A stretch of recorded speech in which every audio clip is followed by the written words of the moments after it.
మిత్రులారా, దుర్యోధనుడు ఇప్పటి వరకు తన సైన్యంలో ఉన్న ప్రధాన వీరులను చెప్పాడు. ఇప్పుడు తన సైన్యంలో ఉన్న ఇతర యోధులను కూడా ప్రస్తావిస్తున్నాడు. తన సైన్యం ఎంత బలమైనదో చూపించడానికి ప్రయత్నిస్తున్నాడు. కానీ ఆ మాటల్లోనూ ఒక రహస్యం దాగి ఉంది. దుర్యోధనుడు తన గురువు ద్రోణాచార్యునితో మాట్లాడుతున్నాడు. తన సైన్యంలో ఇతర యోధులను కూడా ప్రస్తావించి మా పక్షం చాలా బలమైనది గురువు గారు అని చూపించాలనుకుంటున్నాడు. ఈ శ్లోకంలో దుర్యోధనుడు చెబుతున్నాడు ఏమిటంటే, గురువు గారు, నా కోసం ప్రాణాలు ఇవ్వడానికి సిద్ధమైన అనేక మంది వీరులున్నారు.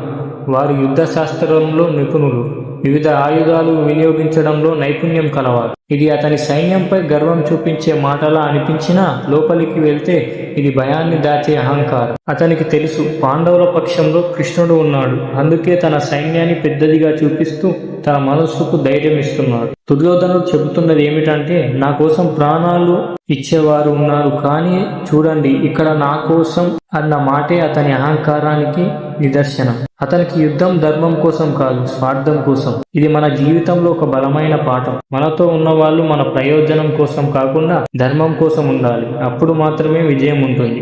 ఈ శ్లోకం నుండి మనం నేర్చుకోవాల్సిన విషయం ఏమిటంటే, మనతో ఉండేవారు ఎంతమంది అనేది కాదు, మన పక్షంలో ధర్మం ఉందా లేదా అదే అసలైన బలం. ప్రపంచం మనకు వ్యతిరేకంగా ఉన్నా ధర్మం మనతో ఉంటే దేవుడు మన వైపు ఉంటాడు. దుర్యోధనుడి సైన్యం సంఖ్యలో గొప్పది, కానీ పాండవుల సైన్యం ధర్మంలో గొప్పది. అందుకే గెలిచింది పాండవుడు. ఇదే భగవద్గీత 1వ అధ్యాయం 9వ శ్లోకంలోని లోతైన అర్థం. దుర్యోధనుడు తన బలాన్ని చెప్పినా ధర్మం లేని బలం చివరికి ఓటమినే తెచ్చింది. తర్వాతి శ్లోకంలో దుర్యోధనుడు భీష్ముడి శంఖధ్వని విని యుద్ధం ఎలా ప్రారంభమైందో తెలుసుకుంది. గమనించండి, ధర్మం నీ పక్షం ఉంటే కృష్ణుడు నీ వెంటే ఉంటాడు. హరే కృష్ణ.